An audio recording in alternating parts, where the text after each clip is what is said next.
Apa kabarnya? Bertemu lagi di Sekolah Minggu Gereja Baptis Efrata Bandung. Untuk Bapak Ibu Saudara sekalian, dari kelas remaja, dewasa, dan senior, kita akan memasuki buku yang baru. Buku kita yang triwulan selanjutnya ini mengambil judul Berharga Taat Kepada Allah. Bukunya luar biasa, kita akan membahas di bab yang pertama. Hari ini kita akan mengambil judul Taat Kepada Allah Lebih Baik Daripada Persembahan. Kita akan sama-sama membaca dari 1 Samuel 15 ayat 20 sampai 26. 1 Samuel pasal 15 ayat 20 sampai 26.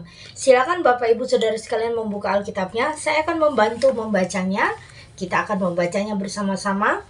1 Samuel 15 ayat 20 sampai 26. Kata Saul kepada Samuel, "Aku justru mendengarkan suara Tuhan, maka aku pergi sebagaimana Tuhan mengutusku. Aku membawa Agag raja Amalek, sedangkan orang Amalek telah kutumpas, tetapi rakyat mengambil dari jarahan itu kambing domba dan lembu yang terbaik dari semua yang seharusnya dikhususkan untuk dimusnahkan.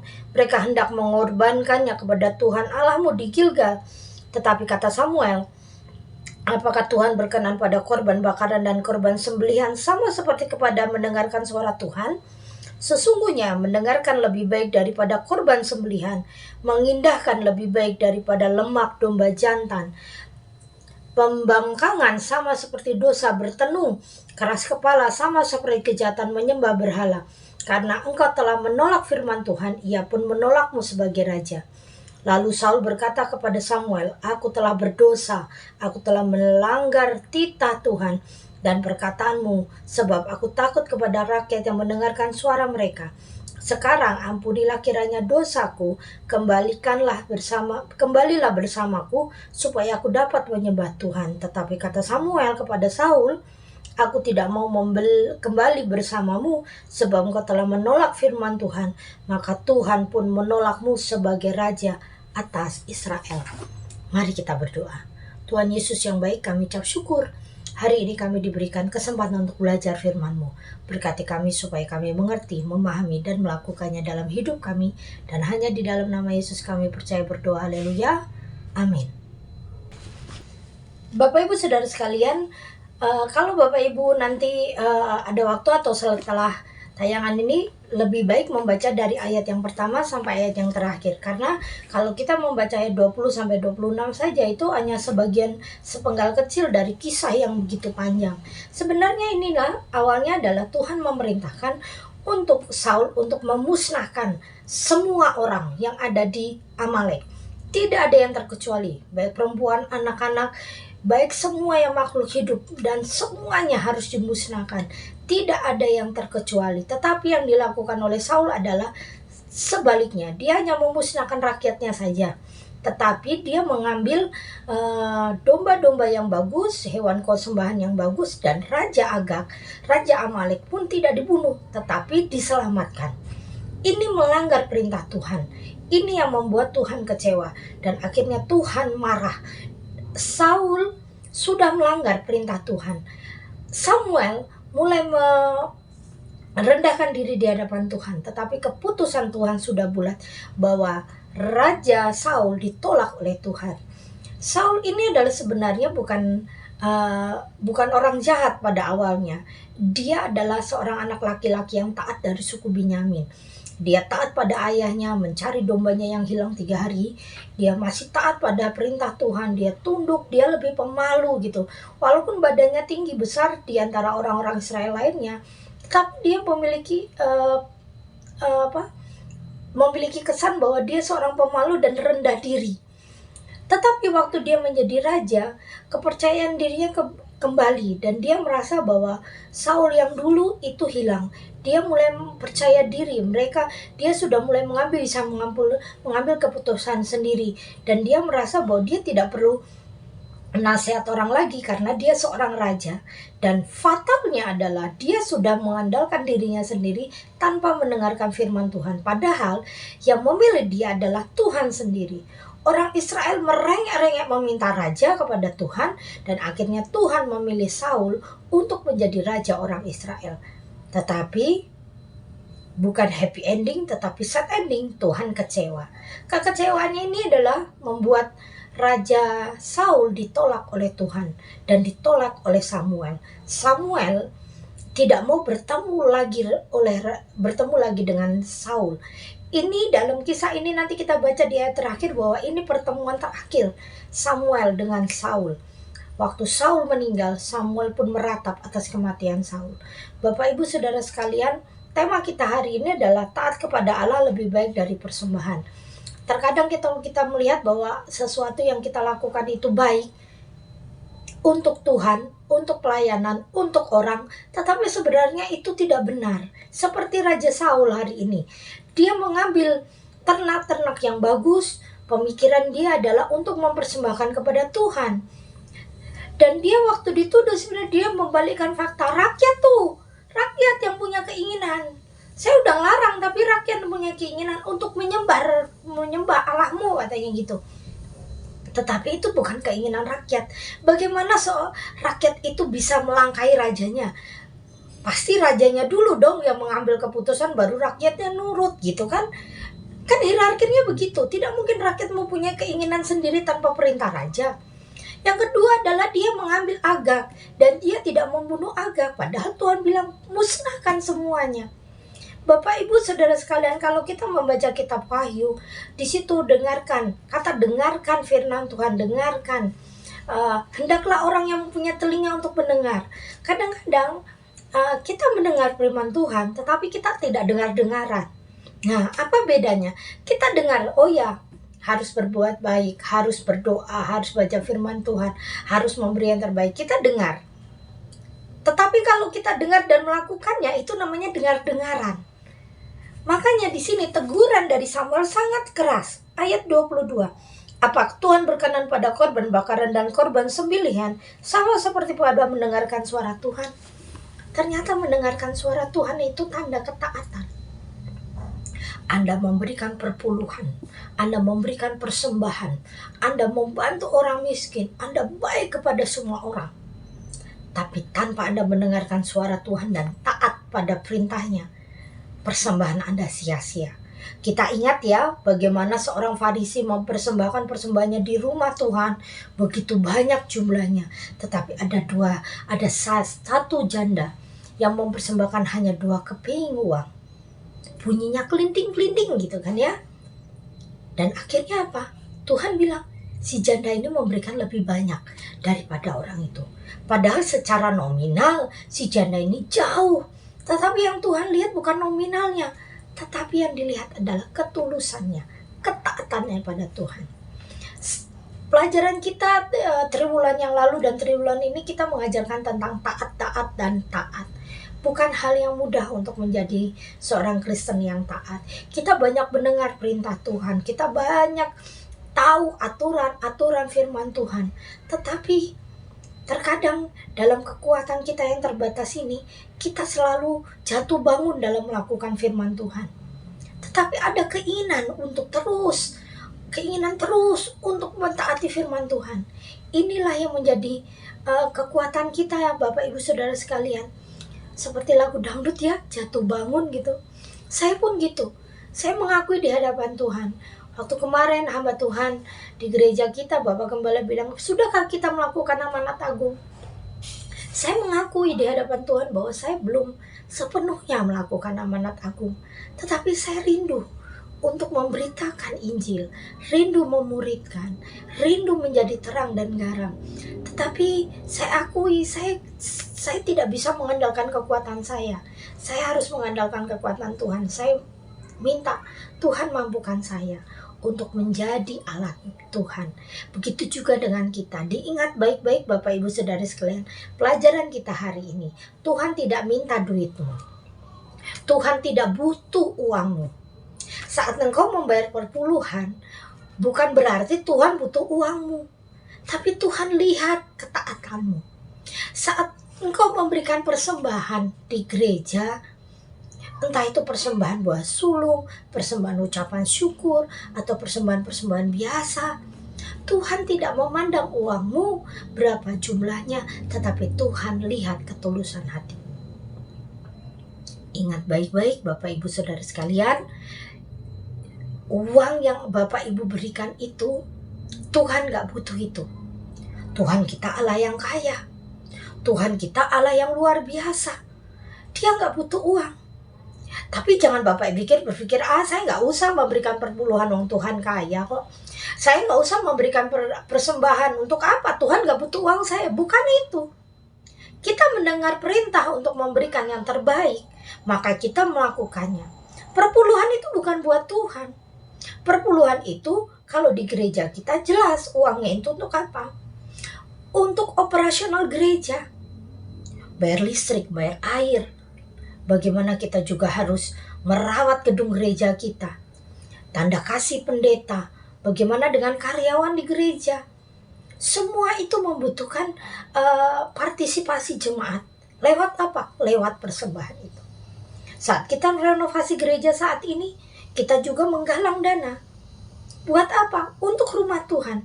Apakah Tuhan tidak mampu untuk mengirimkan duitnya, berkatnya untuk dirinya sendiri, untuk rumah Tuhan? Pasti bisa. Tetapi Tuhan ingin melihat apakah kita peduli dengan pekerjaan Tuhan yang saat ini ada di tempat kita masing-masing. Jangan lihat besar kecilnya, tapi ujilah hatimu sendiri. Ingat pelajaran kita hari ini. Saul ditolak. Bukan karena besar kecilnya persembahannya. Bukan. Tapi karena dia melakukan apa yang tidak benar. Menurut dia baik, tetapi itu tidak benar di hadapan Tuhan. Tuhan membutuhkan ketaatan kita. Bukan besarnya persembahan kita. Saat engkau memberikan persembahan, tapi modus keinginanmu berbeda dengan kemuliaan Tuhan, engkau akan ditolak. Karena apa? Segala konsekuensi dosa adalah penolakan dari Tuhan. Apakah Tuhan kita sejahat itu? Tentu tidak. Walaupun Tuhan marah pada kita, kasih anugerah itu masih melingkupi kita. Tetapi Tuhan ingin melihat kita bertobat. Tuhan ingin berubah. Bukan berarti Tuhan bilang menolak terus ditinggalkan. Tidak. Tuhan masih mendampingi. Tuhan masih memberkati. Tetapi pendampingan dan berkat-berkatnya ini sebenarnya mendorong kita untuk bertobat. Tetapi saat pertobatan itu tidak ada, perubahan itu tidak ada, berarti kita sudah memilih jalan kita sendiri tanpa menyertakan Tuhan. Free will, kita punya kebebasan dalam memilih. Kita ikut Tuhan atau ikut keinginan kita sendiri. Jadi ingat baik-baik, pelajaran hari ini luar biasa mengingatkan kita bahwa kita adalah umat Tuhan yang harus taat pada Tuhan, bukan taat kepada keinginan kita sendiri. Ada satu hamba Tuhan yang tadi saya baca gitu kan ya. Saya lihat di satu VT. Jadi hamba Tuhan ini mengaku sebagai hamba Tuhan. Dia bertanya kepada dosennya, Pak, saya mendengarkan dari gereja saya, gereja tradisional, dia bilang, ajaran tradisional, ajaran Alkitab tradisional katanya itu, bahwa kita harus mengikuti perintah Tuhan. Perintah A, B, C, D, E di firman Tuhan banyak ya, sama ya. Tetapi bagaimana? Apa yang harus kita ikuti? Dosen ini mengatakan, ikuti kata hatimu. Itulah kehendak Tuhan. Saya langsung saya berpikir, kata hati kita bukanlah sesuatu yang menjadi dasar dari kita mengikuti perintah Tuhan, benar atau tidak? Hati manusia ini penuh kejahatan. Hati manusia ini penuh dengan pertimbangan-pertimbangan yang mengarah kepada ketidakbenaran. Tetapi hati manusia ini harus dipenuhi dengan Roh Kudus, memohon pimpinan Roh Kudus. Jadi segala sesuatu jangan diletakkan ke hati, tapi minta tolong Tuhan, saya harus bagaimana nih? Tolong arahkan saya. Saya ingat beberapa tahun yang lalu saat saya memutuskan untuk menikah. Saya berdoa pada Tuhan. Keinginan hati saya, Tuhan ingin menikah dengan orang ini. Keinginan hati saya merasa cocok nih, merasa klik gitu. Tapi Tuhan, saya tidak mau salah langkah karena saya nggak bisa lihat masa depan. Hanya Kau yang bisa lihat masa depan. Tolong saya Tuhan. Bila Tuhan berkenan dengan hubungan saya, Tuhan akan dekatkan, akan lancarkan, Tuhan akan memberkati dengan melimpah. akan membuat hati saya damai, sejahtera, nyaman, sukacita gitu. Tetapi kalau Tuhan tidak berkenan, Tuhan buat satu peristiwa yang membuat saya akhirnya mengambil keputusan untuk meninggalkan dia. Saya berdoa terus itu, berdoa terus. Sebenarnya Tuhan sudah menunjukkan beberapa tanda-tanda, tetapi karena ya namanya bucin ya, saya juga udah merasakan bucin waktu saya muda, bucin saya gitu kan. Satu hari terjadilah sesuatu yang membuat saya akhirnya ini tandanya. Saya berani memutuskan, saya tidak mau pada sama kamu. Mulai hari ini hubungan kita sampai di sini. Jangan hubungi saya lagi. Saya tidak mau berhubungan denganmu lagi. Wah, terjadi keributan, tapi saya nggak peduli. Keputusan saya sudah bulat. Walaupun pihak sana selalu merongrong, bukan merongrong ya, menelpon, ditanya, dibujuk-bujuk gini, saya tetap tidak mau. Ini sudah persiapkan gini, saya tetap tidak mau. Karena apa? Saya akhirnya gini, oh ini jawaban dari Tuhan. Ini cara Tuhan melindungi saya.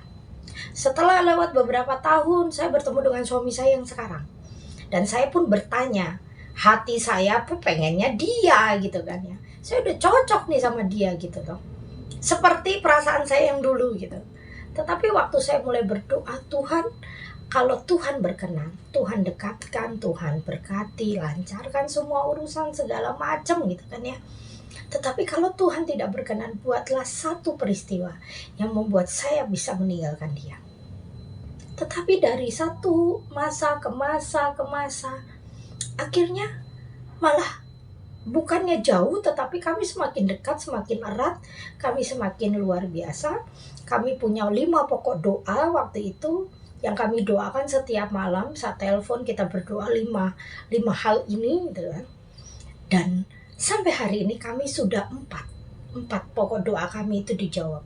Yang satu ini belum. Kami pengen punya rumah pribadi dan itu belum dijawab Tuhan. Tetapi 4 ini sudah dijawab Tuhan. Dan 9 tahun pernikahan kami bersyukur bahwa Tuhan memberkati. Bukan berarti sweet, manis, mulus, enggak. Lika-likunya tajam, wah jurang segala macam tuh kami lewati. Tapi puji Tuhan, pemikiran kami semakin dekat, semakin erat. Kami semakin merasa bahwa rumah tangga ini harus menyertakan Tuhan. Kalau tidak, wah acak-acakan. Dari peristiwa demi peristiwa, mungkin Bapak Ibu juga pernah mengalami, hati ini tidak boleh menjadi patokan untuk mengambil keputusan. Tetapi yang menjadi patokan untuk mengambil keputusan adalah firman Tuhan yang ada diletakkan di dalam hidup kita masing-masing. Kalau ego, di hati kita tuh ada ego, di hati kita ada kekurangan, di hati kita tuh ada kekhawatiran, di hati kita ada kebutuhan, ada emosi gitu kan ya. Itu tidak boleh menjadi patokan. Karena kita akan mengambil jalan yang salah. Seperti Saul. Dia merasa dia raja, dia mengambil keputusan karena hatinya, keinginannya untuk dilihat dan merasa ini benar gitu loh. Tetapi tidak bisa menjadi patokan. Bapak Ibu Saudara sekalian, dari hari ini, yuk mari kita belajar mengandalkan Tuhan. Bertanya terus pada Tuhan, jalan mana yang harus saya tempuh? Apa yang harus saya kerjakan? Bagaimana caranya saya mengerjakannya? Tuhan tolong tuntun saya, karena masa depan hanya ada di dalam nama Yesus. Dan kita semua tidak tahu masa depan. Saat kita berpegangan pada sang waktu, sang pemilik masa depan, kita punya masa depan yang luar biasa. Memang terkadang kita harus melewati lembah air mata. Kita harus melewati masa-masa penuh kecewa, direndahkan, diasingkan.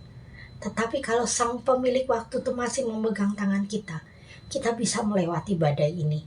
Dan nanti di satu masa kita akan bersyukur pada Tuhan kalau kita akhirnya ternyata kuat. Kalau di Facebook, mungkin Bapak Ibu Saudara sekalian main Facebook, pasti ada Facebook itu mengingatkan satu kenangan gitu kan ya. Ya. Sudah hampir 12 tahun mama saya meninggal gitu kan. Bulan Maret tanggal 30 bulan ya dan diingatkan. Dan tadi waktu saya lihat diingatkan kembali, ada satu postingan saya 12 tahun yang lalu mengatakan bahwa sepi sekali, rasanya kosong rumah, tidak ada nyawanya. Karena biasanya ada mama, tiba-tiba tidak ada mama. Dan waktu saya baca itu, saya ingat, padahal saya selama ini udah lupa. Itu rasa sakitnya luar biasa. Waktu itu saya ingat sekali, selama 40 hari, lebih 2 bulan apa berapa, 2 bulan, 3 bulan, saya merasakan bahwa saya hidup kayak orang mati gitu loh. Hidup tapi gak hidup gitu. Saya merasa bahwa hidup saya itu ngambang gitu. Setelah kematian mama saya, makan rasa nggak ada pernah enaknya, tidur seperti tidur ayam, hidup itu seperti nggak apa ya gitu. Nah satu titik saya merasa bahwa saya butuh pertolongan, padahal saya seorang hamba Tuhan. Saya merasa bahwa saya perlu pertolongan. Saya nggak bisa begini terus, karena kalau begini terus saya hancur. Akhirnya saya mengikuti satu retret anak-anak muda saat itu. Padahal saya sudah hamba Tuhan, melayani di gereja. Saya sudah dapat jabatan di gereja. Tapi saya mengikuti persekutuan itu tanpa membuka siapa sebenarnya saya. Saya ikut persekutuan itu. Dan waktu saya ikut retret itu selama 3 hari, 4 hari 3 malam, saya merasakan kebebasannya luar biasa. Dan waktu saya ingat hari ini, saya bilang, loh saya bisa melewatinya ya ternyata. 12 tahun yang lalu loh, saya bisa melewatinya. Dan banyak sekali kepedihan hidup saya yang dulu saya rasakan. Dan hari ini saya masih bisa survive. Saya masih bisa diberkati. Dan mungkin bukan hanya saya yang mengalaminya, Bapak Ibu juga pernah mengalaminya. Dan saat di titik hari ini, kita hanya bisa bersyukur karena punya Allah yang besar, yang bisa bisa melindungi kita melewati badai. Ya kan Bapak Ibu? Makanya mulai hari ini dan seterusnya, yuk belajar taat. Bukan karena kita sudah memberi terus merasa bahwa sudah kayak saya udah memberi kok, saya sudah persembahan banyak kok, perpuluhan saya puluhan miliar gitu kan ya, saya sudah memberi, gereja butuh apa saya support ini. Itu bukan ketaatan. Ketaatan adalah saat engkau melakukan firman Tuhan itu. Dan saat kau melakukan firman Tuhan, engkau akan melihat mujizat, pertolongan Tuhan, perjalanan hidupmu akan beda, kisah hidupmu akan luar biasa. Sekarang pilihan ada di Bapak Ibu Saudara sekalian, mau taat atau tidak taat. Mari kita berdoa. Tuhan Yesus yang baik, kami bersyukur karena Kau memberikan kami anugerah yang besar, memberikan kasih setiamu yang luar biasa. Ajari kami terus taat padamu Tuhan Yesus. Apapun keadaan anak-anakmu saat ini yang menyaksikan tayangan ini, Tuhan yang memberikan kekuatan. Dan hanya di dalam nama Yesus, kami percaya bahwa Tuhan yang kami sembah adalah Tuhan yang sanggup menolong kami. Buat kami terus bisa hidup dalam ketaatan dan memuliakan nama Tuhan dalam hidup kami. Dan hanya di dalam nama Yesus kami percaya berdoa. Haleluya. Amin. Sampai bertemu lagi di sekolah minggu. Tuhan Yesus memberkati.